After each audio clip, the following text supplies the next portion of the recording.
saudara, semoga selalu sehat dan tetap bersemangat.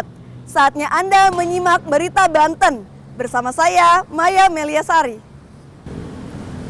Sejumlah berita menarik seputar Banten akan kami sajikan untuk Anda. Berikut 3 berita utama hari ini. Tempat pembuangan sampah akhir Bagendung, Kota Cilegon terbakar, asap mengganggu aktivitas warga.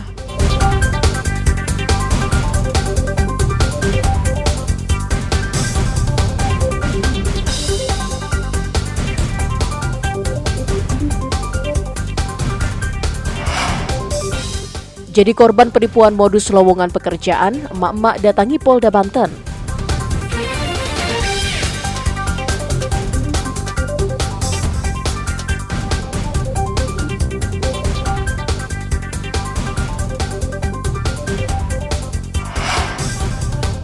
KPU Kota Serang membutuhkan 6.944 orang untuk menjadi anggota KPPS.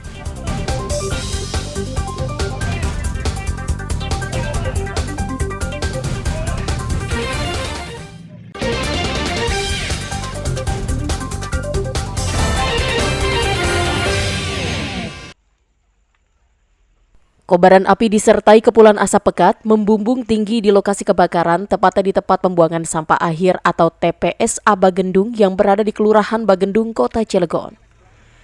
Tumpukan sampah dari berbagai jenis yang berada di area seluas kurang lebih 900 meter ini terus mengeluarkan asap dan api. Banyak material yang mudah terbakar membuat petugas pemadam kebakaran tampak kesulitan mengendalikan kebakaran. 6 unit kendaraan pemadam juga berlalu lalang keluar masuk ke area ini untuk memadamkan api. Selain itu, terdapat alat berat yang dioperasikan agar api tidak sampai menjalar ke tumpukan sampah lainnya. Dari keterangan warga setempat, kebakaran diduga akibat pembakaran yang ditinggalkan sehingga merembet ke tempat lain. Warga juga khawatir kebakaran tersebut berdampak negatif bagi masyarakat sekitar. Sebab kondisi serupa pernah terjadi tahun 2019 lalu yang membuat warga di dekat wilayah ini terpaksa mengungsi karena terganggu asap. Semuanya udah ada 4 titik api katanya nih, ketahuannya. Jadi ketahuan sama security ke sini. Terus nggak tahu nih tiba-tiba apinya melebar katanya tuh, melebar. Dikhawatirkan warga ini kebakaran ini asapnya cukup ke warga masuk. Jadi kalau 2019 kan mengungsi ya ke Yayasan Albusania itu. Yang dikhawatirkan sekarang juga ini kayak gitu lagi. Makanya saya berharap nih agak cepat padam apinya biar nggak terjadi kayak tahun 2019 itu. Walaupun nggak dilaporkan udah kelihatan Pak, ini udah masuk asapnya. Makanya masyarakat sih berharap agar api ini segera padam secepatnya gitu kan. Warga berharap agar kebakaran ini bisa cepat diatasi agar tidak mengganggu aktivitas warga. Ariel Maranus dan Aji Ramadan melaporkan dari Kota Cilegon. Kebakaran di tol. Bengkel tambal ban di Jalan Raya Cilegon Merak, tepatnya di lingkungan Sumur Wuluh, Kelurahan Gerem, Kota Cilegon terbakar. Pemilik bengkel dan warga awalnya berusaha padamkan api, namun gagal karena api dengan cepat membesar. Banyaknya bahan-bahan yang mudah terbakar membuat api dengan cepat membesar. Selain itu, banyak ban bekas yang berada di bengkel menimbulkan asap hitam pekat yang menyulitkan petugas damkar memadamkan api. Warga juga khawatir kobaran api akan merembet ke bangunan lain yang berada di sekitar lokasi.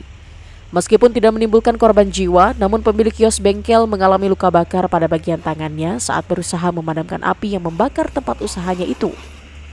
Kebakaran ini diduga akibat korsleting listrik. Karena udah ada api ya saya usahain nyiramin Sebelum yang lain ngasih tahu yang lain begitu Pak? Iya. Sementara itu api berhasil dipadamkan setelah 4 jam petugas berjibaku mengendalikan si jago merah yang mengamuk. Terdapat 4 unit mobil pemadam yang dikerahkan oleh petugas untuk memadamkan kebakaran ini. Sumber lisan warga sekitar dan situ milik diduga dari korsleting listrik di area tambal ban tersebut di kios ban. Keringan, sementara kebakaran kebakar. Itu akibat apa?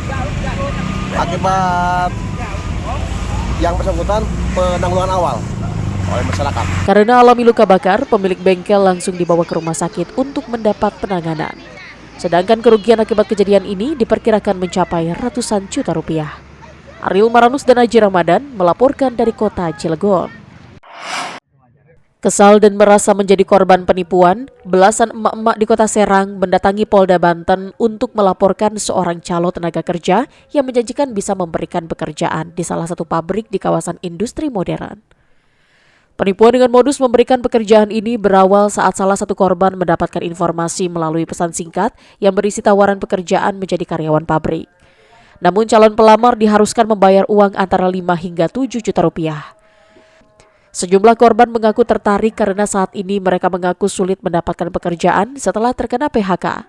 Bahkan jumlah korban bertambah hingga mencapai 16 orang. Bahkan beberapa di antara mereka mengaku terpaksa meminjam uang agar bisa membayar uang sesuai permintaan sang calo. Namun hingga berbulan-bulan tidak ada satupun di antara mereka yang dipanggil untuk bekerja. Atau pinjam lah, kalau nggak pinjam ngapain kayak kalau uang sendiri mah nggak pusing-pusing. Jadi buat bayar si Ayu itu sampai pinjam. Iyalah, kalau nggak pinjam ya udahlah diikhlasin aja, saya cari lagi kayak gitu. Ini mah udah pinjam, yang punyanya nagih. Saya udah kasihan sama teman sama ponakan, masukin enggak ya kan? Berarti kalau ibu sekeluarga ya? Iya, sekeluarga.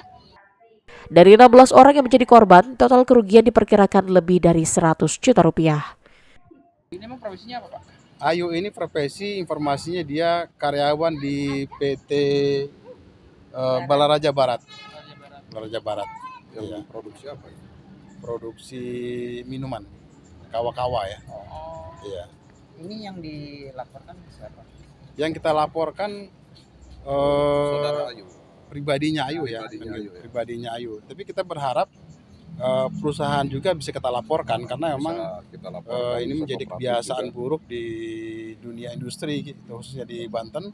Semua yang bekerja, informasi yang kita terima semua harus bayar. Menurut para korban, keberadaan calo saat ini masih tidak diketahui.